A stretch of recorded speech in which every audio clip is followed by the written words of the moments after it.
Glória a Deus, né? Que a palavra seja bem-vinda em nosso coração, no seu coração, em nome de Jesus. Eu gostaria que você abrisse a palavra do Senhor, que está lá em Êxodo, capítulo 32. Êxodo, capítulo 32. Aqueles que estão comigo aqui, por favor, eu peço que vocês se coloquem de pé. Êxodo, capítulo 32. Nós vamos ler do versículo 1 ao versículo 10. Êxodo, capítulo 32, versículo 1 ao versículo 10. Você vai acompanhar comigo a leitura.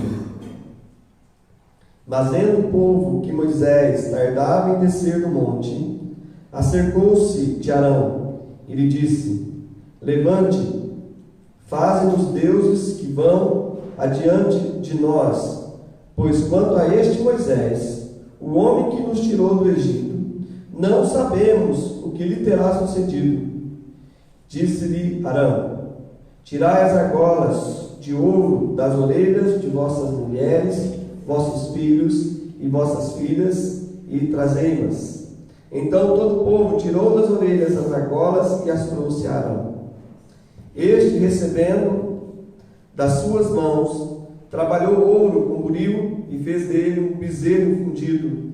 Então disseram: São estes, ó Israel, os teus deuses que te tiraram da terra do Egito. Arão, vendo isso, edificou um altar diante dele e, apregoando, disse: Amanhã será festa ao Senhor. No dia seguinte, madrugaram e ofereceram holocaustos e trouxeram ofertas pacíficas. E o povo assentou-se para comer e beber e levantou-se para divertir. Então disse o Senhor a Moisés: Vai, desce, porque o povo que fizeste sair do Egito se corrompeu e depressa se desviou do caminho que lhe havia eu ordenado. Fez para si um bezerro fundido e o adorou e lhe sacrificou, e diz: São estes, ó Israel, os teus deuses que te tiraram da terra do Egito.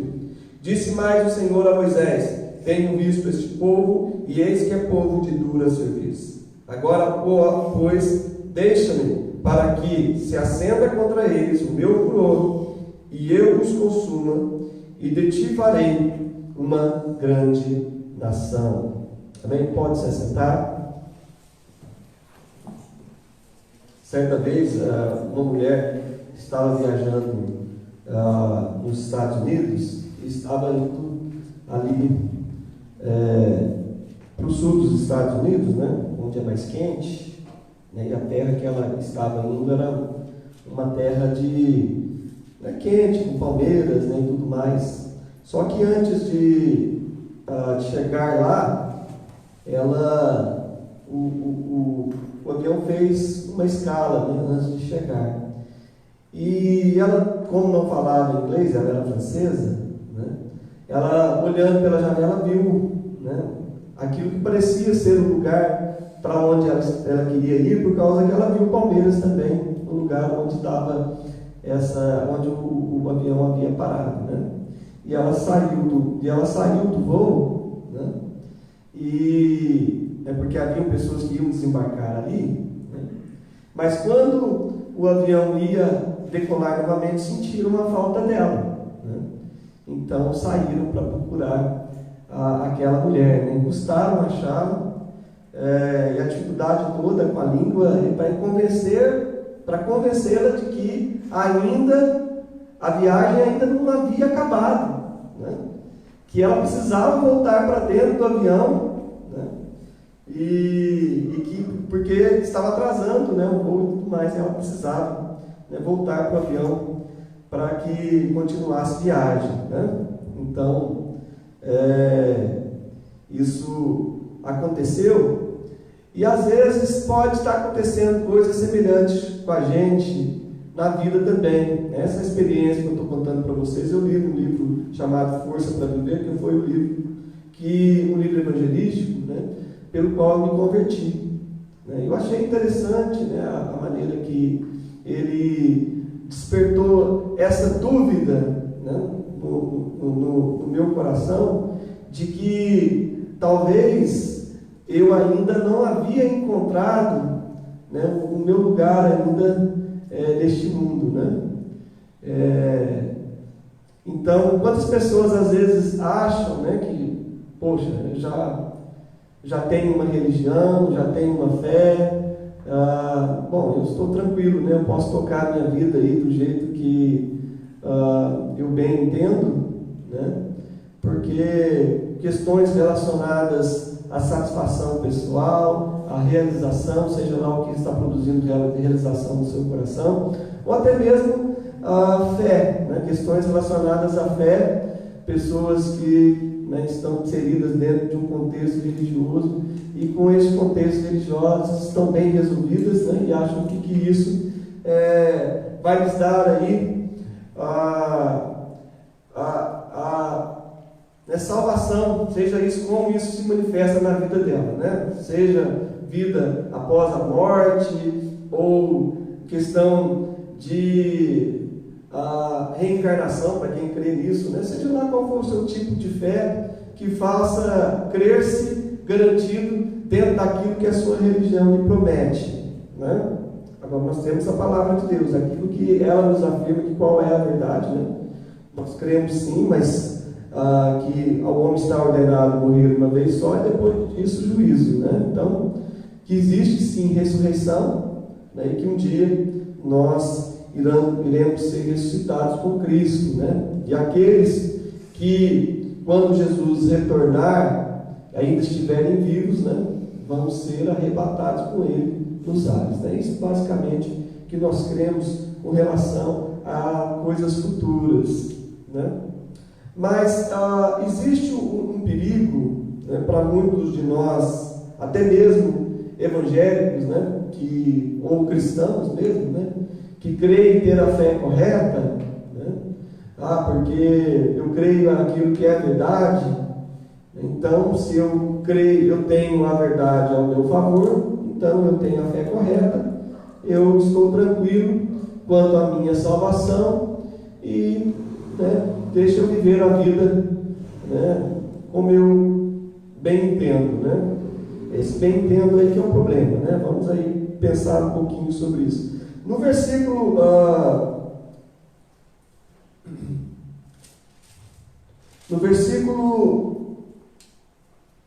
6 diz o seguinte: no dia seguinte, madrugaram, ofereceram holocaustos e trouxeram ofertas pacíficas. O povo se assentou-se para comer, beber, levantou-se para divertir-se, né? O que estava acontecendo aqui? Moisés havia subido, como de costume, para falar com Deus no Monte Sinai, onde Deus lhe entregou as tábuas, né, dos 10 mandamentos, não somente uma, mas 2 vezes, né? E enfim, ele havia subido ao monte, né? Mas acontece que ele havia passado lá, né, um bom tempo, né? E o povo falou: deve ter morrido, né? Cadê ele? Onde está Moisés? E eles falando: nós precisamos aí. Interessante que havia uma preocupação com a religião, né? Havia uma preocupação de estar em paz com a sua consciência quanto à questão religiosa, né? O povo achava que tinha que ter deuses os protegendo, os guiando, desde que esses deuses tivessem poder para fazer isso, né? Não importa qual seria este Deus, né? Ainda tinha uma visão ainda politeísta, né? Achavam que aquele Deus que apareceu para Moisés era Deus, mas que existiam outros deuses também, haviam deuses no Egito, né? Mas somente à medida que o povo de Israel começasse a interagir com o Deus deles, é que eles iam descobrir que o Deus que eles serviam era o Senhor, o único Deus, né? Que não havia outros deuses além dele. Aliás, era isso que Moisés estava trazendo lá do monte, né? A questão de mostrar para eles logo aí né, no primeiro mandamento, que não existia outro Deus senão o Senhor Deus, o Criador dos céus e da terra. Mas o povo, impaciente, meio que se rebelou e foi pedir a Arão que fizesse deuses, né, para eles, né,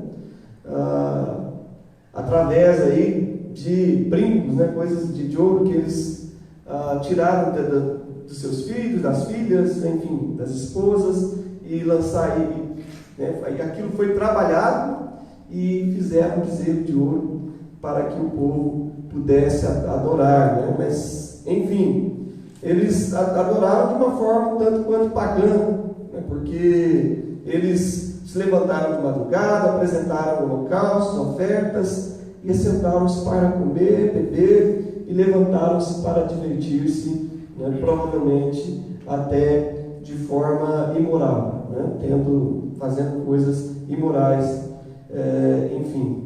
E aí, né, Deus, foi Ele, né, Deus que vê todas as coisas, né, Ele quem avisou Moisés: olha, o povo está lá embaixo, enfim, se prostituindo, idolatrando e fazendo aquilo que não me agrada, né? Depressa já esqueceram de tudo que eu fiz, e muito daquilo que Deus estava apresentando ao povo já tinha sido apresentado, muito da vontade de Deus já havia sido apresentado. Se você for passar as páginas para trás, aí você vai ver leis e Deus revelando qual era a sua vontade com relação ao povo, né? Parece que eles se faziam de surdo ou não entendia nada daquilo que Moisés estava ministrando para eles, né?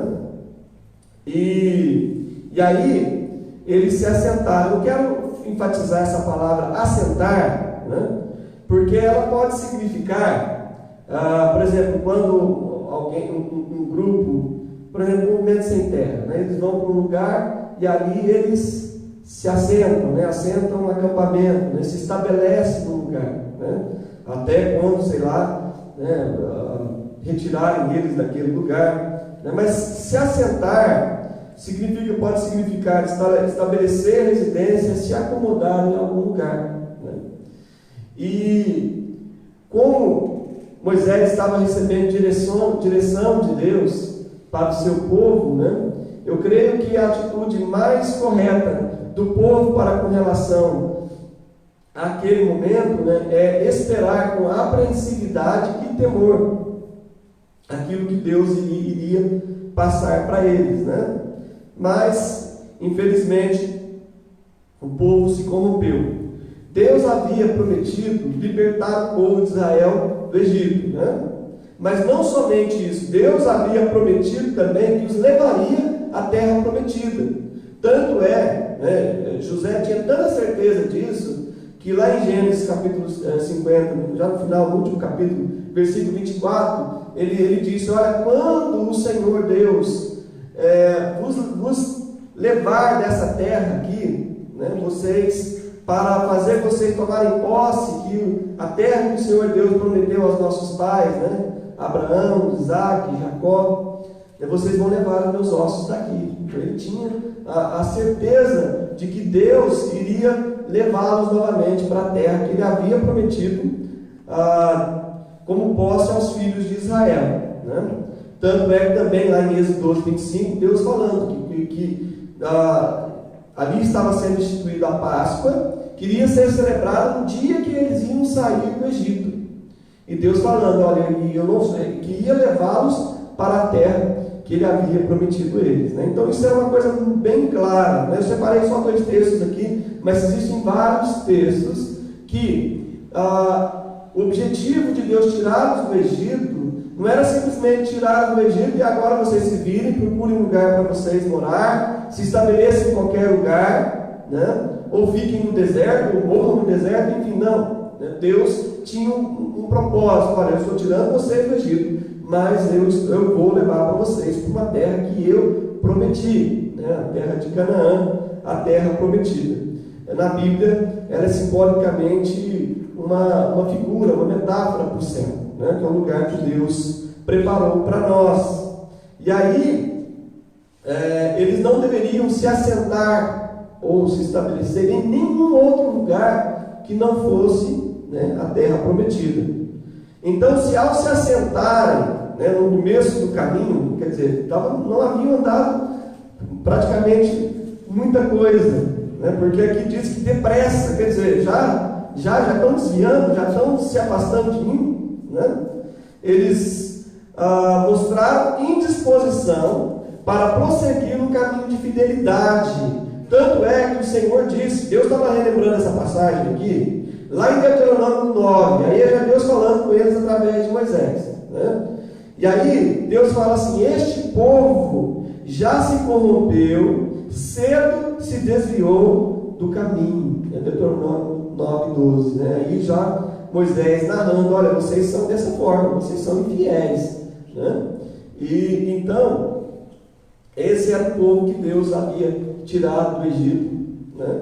E que eles, se não fosse a intercessão de Moisés, Deus provavelmente teria destruído. E como Moisés é descendente de Abraão, né, Deus ainda continuaria cumprindo a sua promessa a Abraão de estabelecer através de Moisés a descendência para o povo de Israel, né?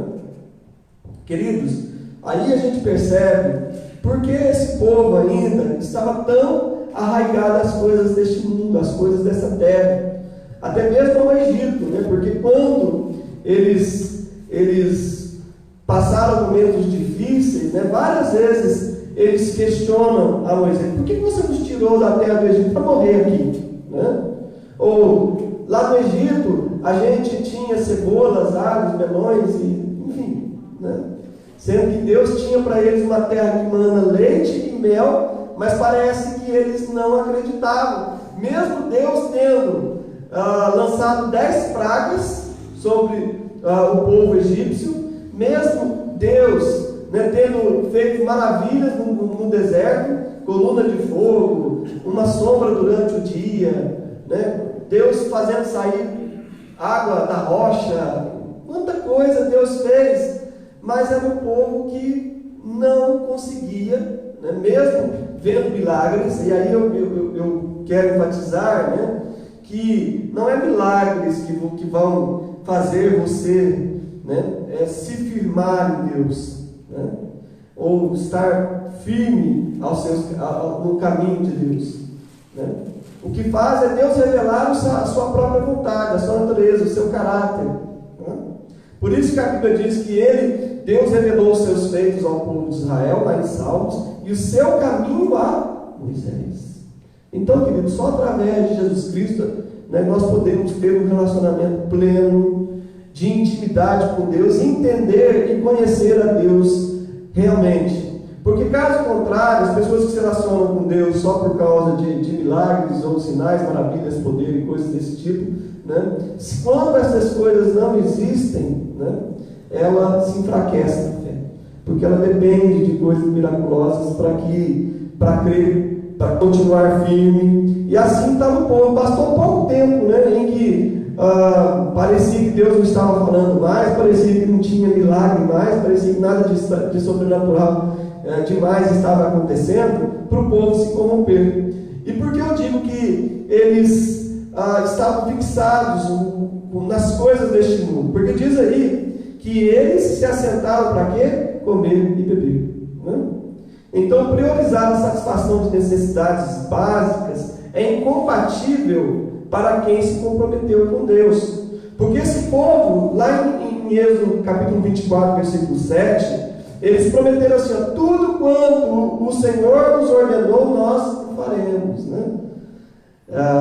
Só que Deus conhecia o coração daquele povo, né? Deus já havia revelado até mesmo para Moisés que aquele povo seria infiel, né? Que eles iam deixar de cumprir o pacto que Deus havia feito com eles, né? E dito feito, né? Por quê? Porque os seus corações ainda não estavam, né, estavam vinculados, conectados com Deus, né? Deus tirou-os do Egito, mas precisou de 40 anos para tirar o Egito do coração deles, certo? Então é isso que acontece quando pessoas, né, querem abraçar a fé, mas ao mesmo tempo querem ainda manter os seus vínculos com o mundo. E eu falei sobre isso na quarta-feira, falando sobre renúncia. É impossível seguir. Aquele que não abre mão de tudo que tem por amor a Cristo, né, não é digno dele. E aí eu falo assim, abrir mão como? Eu tenho que vender, eu não posso. Não é isso. É você não ter apego a coisa alguma deste mundo. Né? E aí quando eu falo, mas eu não tenho que trabalhar para comer e beber, né? O que eu estou falando aqui é colocar isso como prioridade na sua vida, a satisfação das suas necessidades básicas. Pessoas deixam de ter comunhão, pessoas têm deixado de vir à igreja, têm deixado de orar, têm deixado de ler a palavra, tendo como desculpa o fato de ter que trabalhar muito. E o fato de ser uma coisa que realmente as pessoas respeitam, a pessoa é guerreira, é trabalhadora, é batalhadora, né? Parece que dá o direito a essa pessoa de dizer, não, mas é porque eu estou trabalhando muito, eu não tenho tido tempo, eu chego em casa cansado. Né? Então, o que acontece? Parece então que a prioridade é o quê? A prioridade é eu pagar as minhas contas, pagar os meus boletos, pagar a água, a luz. Estou falando aqui de comida e bebida, né? Mas enfim, satisfação de necessidades, né, fisiológicas, como se a vida se resumisse ao corpo. Jesus disse aí, a vida não é o corpo somente, né? Então Jesus disse, os gentios, isto é, quando Jesus falou para as pessoas com quem ele estava falando o sermão da montanha, né, ele disse, os gentios, isto é, o que significava o povo de Israel? Que era o povo chamado povo de Deus, o povo sem Deus, tá? Os sem Deus é que buscam essas coisas, o quê? Comida, bebida, roupa, né? Eles é que buscam essas coisas. Então Jesus estava dizendo para ele que pessoas de Deus têm outras prioridades, né? Por isso que ele diz, buscar em primeiro lugar o reino de Deus e as demais coisas vos serão acrescentadas. Por quê? Porque Deus sabe que vocês precisam dela. Vocês acham que Deus vai deixar você passar fome, vai deixar você ficar nu? Claro que não. A nossa prioridade deve ser, em primeiro lugar, buscar o reino de Deus e a sua justiça. O problema, e aí entra o outro ponto aí também, que diz aí que eles se levantaram, mas não foi para sair daquela situação, não foi para sair desse lugar. Porque levantar, quase sempre, da Bíblia é uma metáfora boa, é uma metáfora de alguém que sai de um ponto, de um lugar de estagnação, né? Está à beira do caminho, está parado, está caído, prostrado e levanta-se. Mas nesse sentido não foi. Porque se levantaram para quê? Levantaram-se para divertir. E aí este é o problema. As pessoas dizem, não, mas eu preciso trabalhar. Vou trabalhar para quê? Né? Aí entra a outra parte. Porque né, eu preciso me divertir, eu preciso fazer isso, aquilo, outro. Né? E as pessoas muitas vezes colocam como prioridade também, né, a satisfação dos seus instintos e busca por prazer carnal, né? Isso aí vai, seja lá o que for que as pessoas colocam, dizem não ter tempo para Deus, mas tem tempo aí para a satisfação, né, da sua, vamos dizer, entre aspas, necessidade de divertir-se, necessidade de lazer, né? E infelizmente nós temos duas palavras para isso, que é materialismo e hedonismo. Materialismo, né, é estar vivendo pensando somente nas coisas tangíveis, nas coisas materiais, né? E o hedonismo é uma filosofia de vida voltada para o importante é eu estar bem, né? Eu estar descansado, eu estar entretido, né? E cuidado, essa palavra entretido, ela é bem,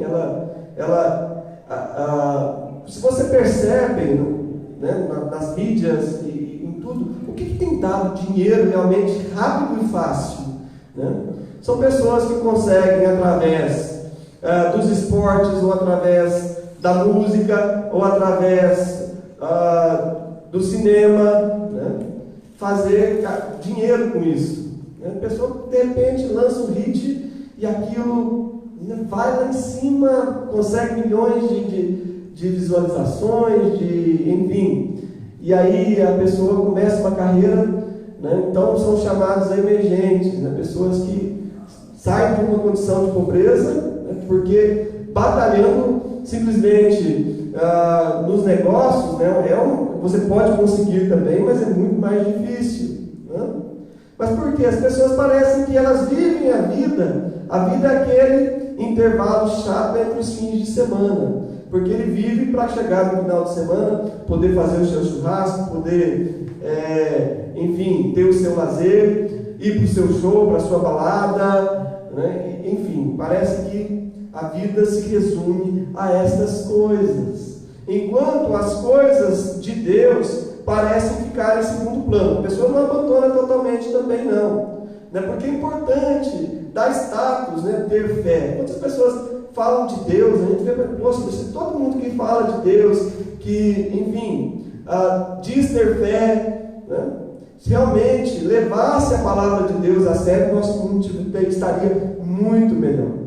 E aí, querido, quando as prioridades é o materialismo e o prazer carnal, isso é incompatível, né, com a nova vida que nós recebemos, que é uma vida espiritual. Em Romanos capítulo 8, versículo 7, a palavra de Deus diz assim: por isso o pendor da carne é inimizade contra Deus, pois não está sujeito à lei de Deus, nem mesmo pode estar. Portanto, os que estão na carne não podem agradar a Deus. O versículo 6 enfatiza, né, que o pendor da carne dá para a morte, né? E aí o versículo 12: assim, pois, irmãos, somos devedores não à carne, como constrangidos a viver segundo a carne.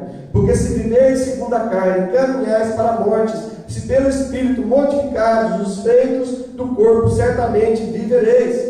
Por todos que são guiados pelo Espírito de Deus são filhos de Deus, né? Então, infelizmente, nós estamos vendo aí os mesmos índices, né? Hoje eu estava vendo um dado recente: 40% de mulheres que têm sido vítimas de agressão física, doméstica, né, que isso é, de seus maridos, olha o número que chegou, né, são de evangélicos. Você acredita nisso? Nós chegamos nesse ponto, né? A questão de número de divórcios, igual também. Por quê? Porque as pessoas agora, né, se contentaram em ser simplesmente evangélicos e não mais cristãos, né? Aquele que a Bíblia diz que professa o nome do Senhor, aparte-se da iniquidade. Então nós estamos vivendo tempos de apostasia realmente, né? Em que o que vai contar não é se você é evangélico ou não, é se você, sendo evangélico ou qualquer tipo de outro cristianismo, segmento do cristianismo, se você tem compromisso com Deus ou não.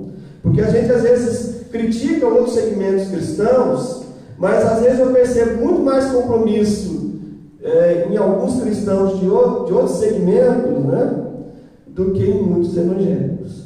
Então, né, nós temos que ter cuidado para tirar a trave do olho do outro, né, tirar o cisco do olho do outro sem retirar a trave dos nossos olhos, né? Então, cuidado com isso. E aí a palavra de Deus diz claramente que materialismo, a viver para o prazer, é idolatria também, porque você está colocando alguma coisa na frente de Deus. Essa passagem que eu li para vocês, ela é lembrada por Paulo no capítulo 9, versículo 5 ao 7. 1 Coríntios.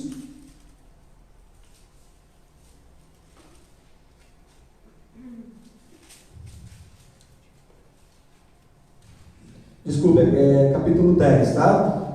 Capítulo 10, versículo 5. Olha só: entretanto, Deus não se agradou da maioria deles. Está se referindo, se você ler o comecinho, você vai ver que está falando do povo que estava andando no deserto lá, o povo de Israel. Razão porque ficaram prostrados no deserto. Ora, estas coisas se tornaram exemplos para nós, a fim de que não cobicemos as coisas más, como eles cobiçaram. Não os façais, pois, idólatras, como alguns deles, por quanto está escrito. Olha só, a citação da passagem que eu li. O povo se assentou para comer e beber, e levantou-se para divertir-se. Não pratiquemos a imoralidade, como alguns deles o fizeram, e caíram num só dia 23 mil. Então, é muito sério. Por quê? Porque isso aqui é uma citação, parece dura, a palavra estava hoje orando, Deus, mas vai ser palavra desse tipo, né? De vez em quando a gente não pode pregar uma palavra, né? Você é vencedor, você é bênção, você vai chegar lá, a promessa é sua, coisas desse tipo, né? Que faz as pessoas se sentirem bem. Mas, não quero que você só se sinta bem, eu quero que você esteja bem de fato, entende? E aí, essa palavra vai para quem vai ouvir depois também, enfim, para quem está me ouvindo aí na sua casa também. Porque é importante que você esteja bem de fato. Porque se você ler 1 Coríntios aqui, capítulo 10, lê lá Hebreus também, né, um texto que eu vou ler daqui a pouco, que fala que Deus é fogo consumidor, né? Ele parece um Deus um tanto Velho Testamento, mas Deus não muda. Deus é amor, Deus é justiça, da mesma forma, né? Tudo bem que a graça é enfatizada no Novo Testamento, mas foi preciso a lei para nós entendêssemos, né, que seríamos incapazes, diante da santidade de Deus elevada, através da nossa própria carne, de alcançar o padrão que Deus exige, entende? Então foi necessário o sacrifício de Cristo, porque o padrão que Ele exige nós não podemos alcançar, mas devemos estar buscando isso continuamente, buscando viver dentro da vontade de Deus, porque na nossa carne a gente não tem como produzir a vida que Deus espera que nós vivamos. Então o Espírito está aí para nos ajudar em nossas fraquezas, né? Então aquele que tem o Espírito Santo, a vida dele pende para quê? Pende para as coisas do Espírito: amor, compaixão, misericórdia, bondade, benignidade, fidelidade, mansidão, domínio próprio, tudo aquilo que é fruto da ação do Espírito Santo em nós, porque na nossa carne não existe bem algum. Você entende isso? Porque quando a Bíblia fala que nós somos pecadores, ainda o somos. Nós não fomos livrados do corpo do pecado ainda. Então por isso que há uma batalha intensa entre o Espírito e o seu próprio querer, que se você for deixar, meu irmão, você vai sentar no sábado, acabou, não tem serviço mais, vai ligar lá a Netflix, vai passar, vai maratonar uma série atrás de outra, não vai ler a Bíblia, não vai orar, tá? Porque isso exige esforço. Você tem que matar, né, a sua carne. E é isso que eu vou falar daqui a pouquinho. Por quê? As pessoas muitas vezes, querendo estar bem com Deus, sem fazer o que é necessário para estar bem com Deus, né? Porque falam de Deus, colocam um versículo no Face, não sei aonde, manda textinho bíblico no WhatsApp, né? Então, poxa, quanta gente crente, né? Mas será que a vida está em conformidade, né, com a fé que ela diz proferir? Porque, veja só, muitas vezes nós fazemos a projeção de Deus, com isso ele não se incomoda. Mas por que não se incomoda? Está na palavra? Não, porque eu acho que ele não se incomoda com isso, né? Então foi isso. Olha só a desculpa esfarrapada que Arão deu. Eu joguei esse negócio lá no fogo e saiu um bezerro, né? Saiu um bezerro, né? O texto deixa claro que eles bateram, né? Eles forjaram o bezerro, né? Eles construíram o seu próprio Deus, a imagem deles, não procuraram entender quem é Deus realmente. E muitos estão assim: mas Deus é bonzinho, mas Deus perdoa, mas Deus é isso. E falam tanto de Deus sem realmente conferir se está de acordo com a verdade, né? Então, é por isso que eles disseram: façam-nos deuses que vão adiante de nós. Não é importante estar com Deus. Não, importante para muitos é declarar para os outros que está com Deus. Não, Deus está comigo, está mesmo, né? Deus está de acordo com aquilo que você fala, com aquilo que você pensa, com aquilo que você sente. Eu não perdoo os outros, mas Deus está comigo. Então é importante eu dizer que Deus, eu acreditar que Deus vai à minha frente, que Ele me guarda, sabe, que Ele cuida de mim. E graças a Ele que Ele é misericordioso, que muitas vezes continua cuidando, guardando, como fez com o povo rebelde daquele jeito, né? Esperando que uma hora eles dão um clique, volta para mim, acorda, né? E aí eles estavam ali, né, assentados, né, correndo esse perigo de deformar a imagem de Deus conforme a sua necessidade, né? Então fizeram esse bezerro de ouro, né? E a Amanda falou, esses são os deuses que te tiraram do Egito. Quer dizer, você ainda vai dizer, Deus é assim e esse é o Deus o Deus da Bíblia. Mas não é, talvez não seja exatamente este, né? A sua visualização de Deus não seja exatamente o Deus da Bíblia. Pelo menos Jó teve a coragem de dizer, eu te conhecia só de ouvir falar, mas agora eu sei realmente quem o Senhor é. Depois de ter passado uma experiência de entender o teu caráter, né? Entender a sua vontade. Então, queridos, esse é o bezerro de ouro que muitos têm adorado. Eu achei engraçado, certa vez eu estava lá em Além Paraíba, e um irmão que ele trabalhava no Ministério da Palavra, mas na rádio, né? E ele falou assim, esses negócios aí de campanhas, correntes e não sei o que mais, esses são os bezerros de ouro da igreja. Eu falei, nossa, eu achei interessante ele colocar, porque muitas vezes, né, as pessoas dependem dessas coisas. Eu tenho que fazer sete vindas para os cultos para fechar a minha campanha, porque se eu não fizer a campanha, eu não recebo meu milagre, eu não recebo a minha bênção, eu não recebo minha vitória, eu não recebo minha cura, né? E quando não tem campanha, o povo não aparece, sabe?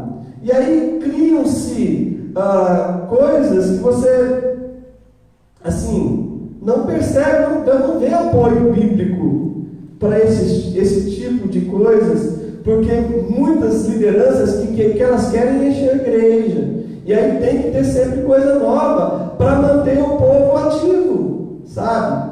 E era isso que estava acontecendo aqui. Cadê Moisés? Deus não está falando mais, não está acontecendo nada de diferente, né? Vamos arrumar uma maneira aqui de satisfazer a nossa necessidade a nossa necessidade religiosa, vamos colocar dessa forma, né? Então, muitas vezes a forma que nós adoramos é inaceitável. Porque olha só, Jesus disse para aquela samaritana, vocês dizem que lá em Jerusalém é lugar de se adorar, né? E nós dizemos que é aqui. Jesus falou na cara dela, falou assim, vocês adoram o que vocês não conhecem, né? Vocês imaginam uma coisa dessa? Se Deus está falando, chegar para a gente e falar assim, você está me adorando, você não conhece, né?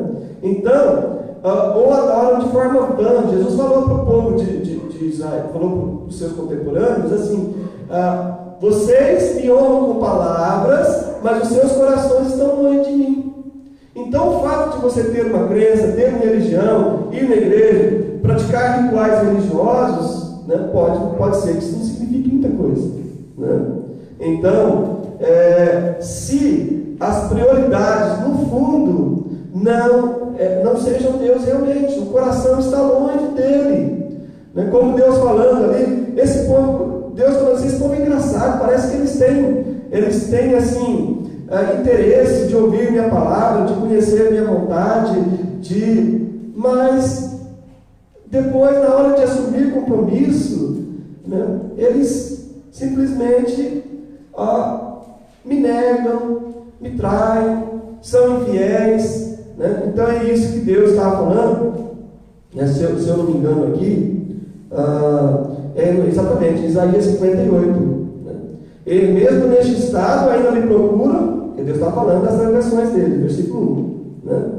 Ele tem prazer de saber os meus caminhos, como povo, né? Não está falando que eles praticam justiça, não. Como o povo que pratica a justiça e não deixa o direito do seu Deus, pergunta pelos direitos da justiça, tem prazer em se achegar, né? E ainda pergunta para Deus, nós estamos jejuando. Para que vocês estão jejuando? Para fazer coisa errada? Deus começa a falar para eles, né? Para ferir o seu próximo com punho, né? Para falar mal do outro. Então, queridos, nós temos que entender que Deus exige prática da sua vontade, que exige que nós não venhamos simplesmente ter uma confissão e uma prática diferente daquilo que nós dizemos crer, né? Então temos necessidade de prosseguir. Infelizmente, muitos têm descansado nessa questão da graça, né?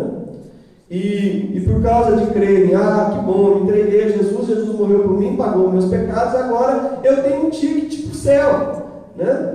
Ali a hora que Jesus vier, é só entregar a passagem, né?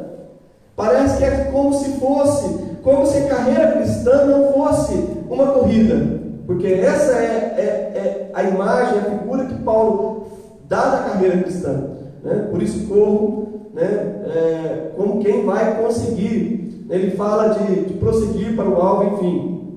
Então, nós precisamos correr a carreira. Isso, né? A vida cristã não é simplesmente você, agora eu estou dentro do barco, o barco que vai me levar para o céu, né? Ou um avião, seja lá o que for. Então, nós temos que entender, não podemos ficar parados na nossa vida espiritual, estagnados. Por quê? Agora sim, um levantar que realmente vai refletir o andar que Deus espera que nós tenhamos. Se você vai lá em Miqueias, né, capítulo 2, Miqueias, capítulo 2, versículo 10, né? Miqueias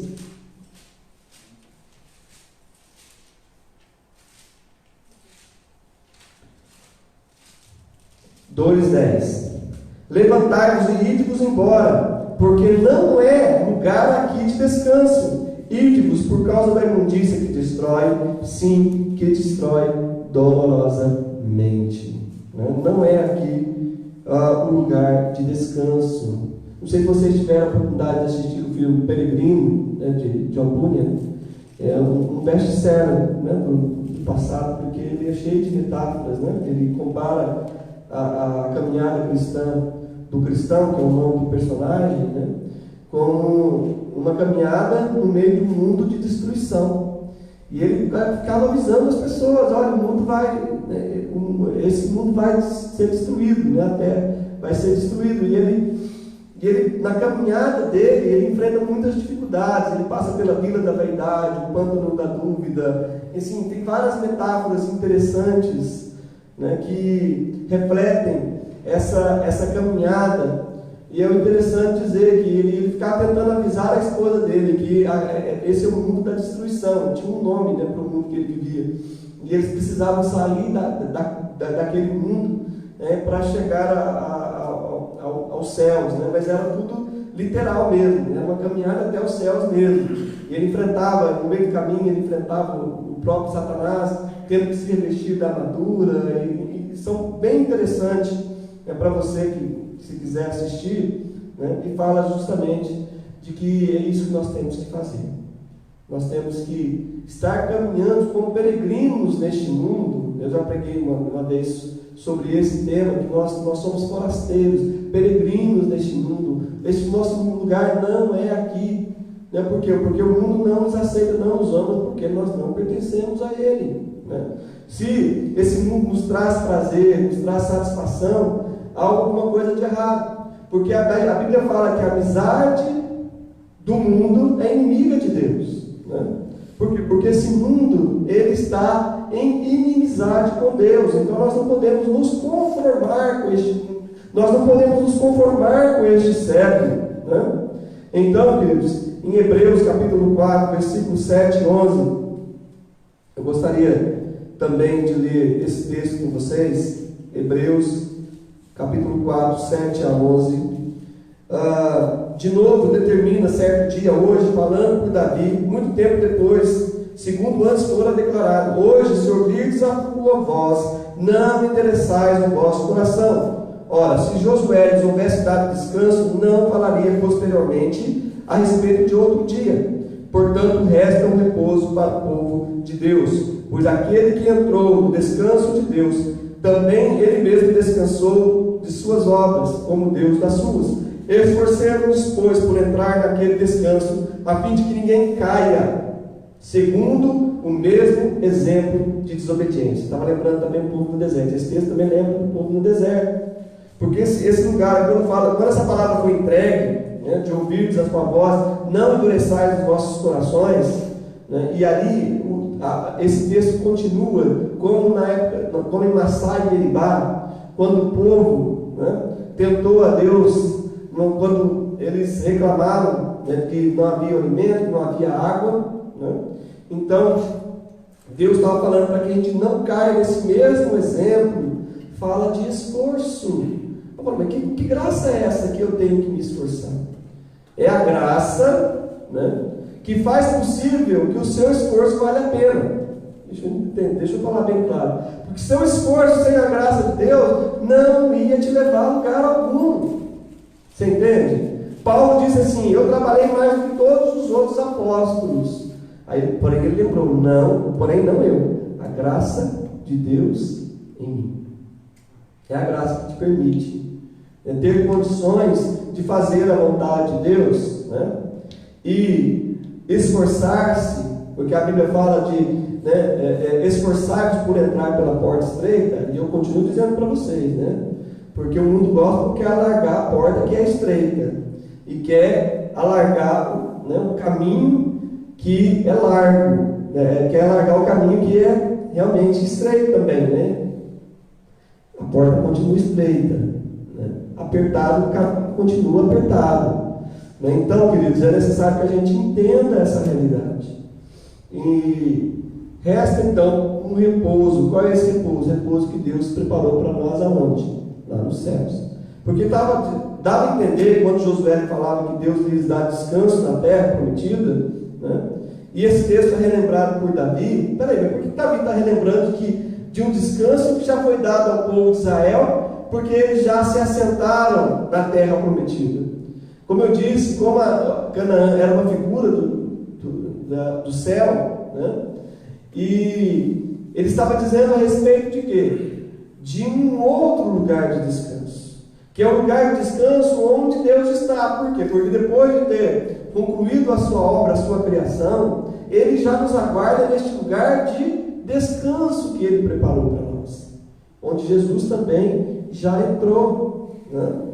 E também, através da sua obra, está dando condições a quem nele crê de poder entrar neste lugar de descanso. Mas não é aqui. Nós não devemos nos assentar, fincar raízes, lançar alicerces neste mundo, certo? Então esforcemos para entrar neste lugar de descanso. A Bíblia fala em Oséias 6,3 que devemos conhecer e prosseguir em conhecer ao Senhor. Não achar, eu estou contente e satisfeito com o conhecimento que eu tenho, com a experiência que eu tenho, com a vida que eu levo com Deus. Não. Deus é uma fonte inesgotável. Ele quer se revelar cada dia mais. E nós vamos, quanto mais o conhecermos, mais nós descobriremos que temos para conhecê-lo ainda. Que há muito para conhecer a respeito dele. Então precisamos seguir para o alvo. Filipenses, Paulo fala a respeito dessa corrida, né? Porque ele compara justamente a uma carreira. Filipenses, capítulo 3, versículo 12 a 14, onde ele disse: não que eu tenha já recebido ou tenha já obtido a perfeição, mas prossigo para conquistar aquilo para o que também foi conquistado por Cristo Jesus. Irmãos, quanto a mim, não julgo havê-lo alcançado, mas uma coisa faço, esquecendo das coisas que para trás ficam e avançando para as que estão adiante de mim, prossigo para o alvo, para o prêmio da soberana vocação de Deus em Cristo Jesus. Aqui está comparando, né, a nossa corrida da fé àquelas corridas que eram feitas nos estádios, onde para você alcançar o prêmio você precisava chegar ao fim. E aí existe uma palavra lá em Apocalipse, né, onde o Senhor Jesus, orientando uma das igrejas lá, ele diz, né: conserva o que tens, que ninguém tome a sua coroa. Não, já vai roubar a sua coroa para usá-la? Não. Mas é no sentido, já que ele não poderá alcançá-la, mas você ainda pode, né, ele vai tentar, né, roubar a nossa vitória.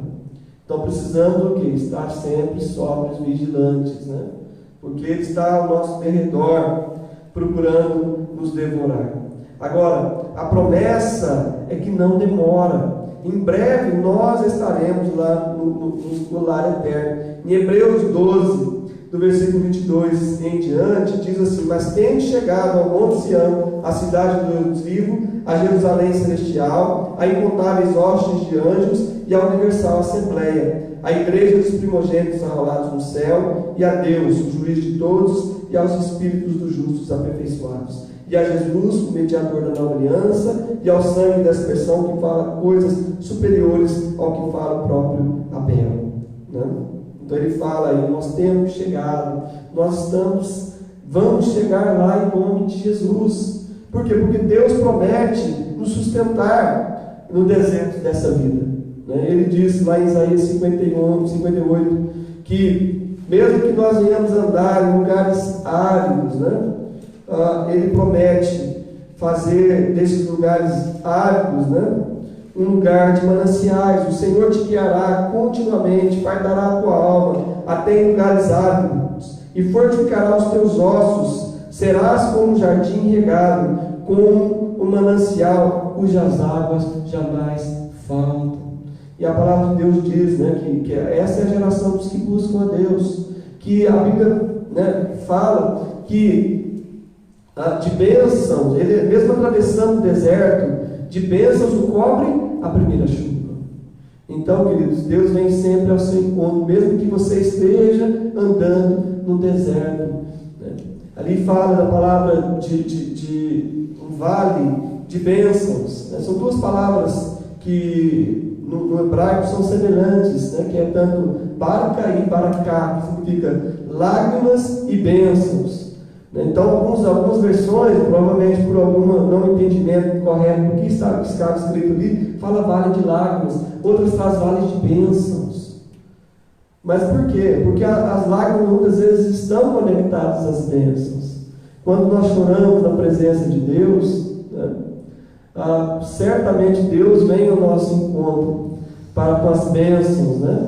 E derramando chuva de bênçãos sobre as nossas vidas. Eu acho interessante quando você lê o livro de Isaías, Isaías alterna palavras duras e promessas. Palavras duras, promessas. Por quê? Imagina se a gente só pregasse, né? Deus é um Deus, enfim, que Ele é justo, né? Você precisa andar de acordo com a vontade dele, que tudo isso é verdade, mas Ele é um Deus de graça, Ele é um Deus de amor, que prometeu ajudar, que prometeu amparar, que prometeu estar ao lado. Então você pode contar com a ajuda dele. Talvez você esteja achando, mas poxa, esse estilo de vida é muito difícil, né? Realmente é difícil, mas não é para você andar sozinho. E é por isso que Ele promete estar ao lado, estar conosco todos os dias da nossa vida até a consumação dos séculos, porque sozinho você não vai conseguir. Então, por isso Ele promete abençoar, amparar, estar do lado, né? Prover água no meio do deserto, né? Enfim, queridos. Então, nós em breve, nós vamos receber a coroa. A palavra de Deus diz lá em 2 Timóteo, e aí eu quero terminar com esse texto.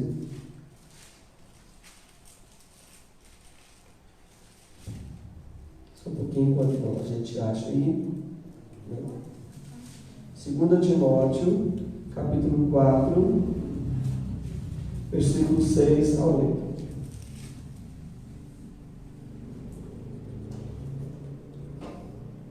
Quanto a mim, estou sendo já oferecido por libação. O tempo da minha partida é chegado.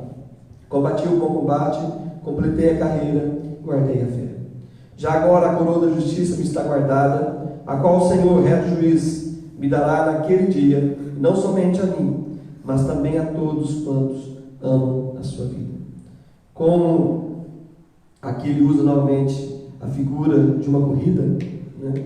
Ele disse que ele combateu o bom combate, que ele guardou a fé e agora estava completando a carreira. Sem combater o bom combate, sem guardar a fé, né, vai ser impossível nós completarmos a carreira. Então é necessário esse nosso esforço da nossa parte, para que a coroa da justiça que o Senhor tem guardado para você e para todos quanto amam a sua vida, sua vinda, né, possa ser sua por herança, né, se nós permanecermos firmes, inabaláveis, constantes, né, na vontade e na obra do Senhor. Amém? Que assim seja com sua vida, em nome de Jesus Cristo. Amém? Glória a Deus.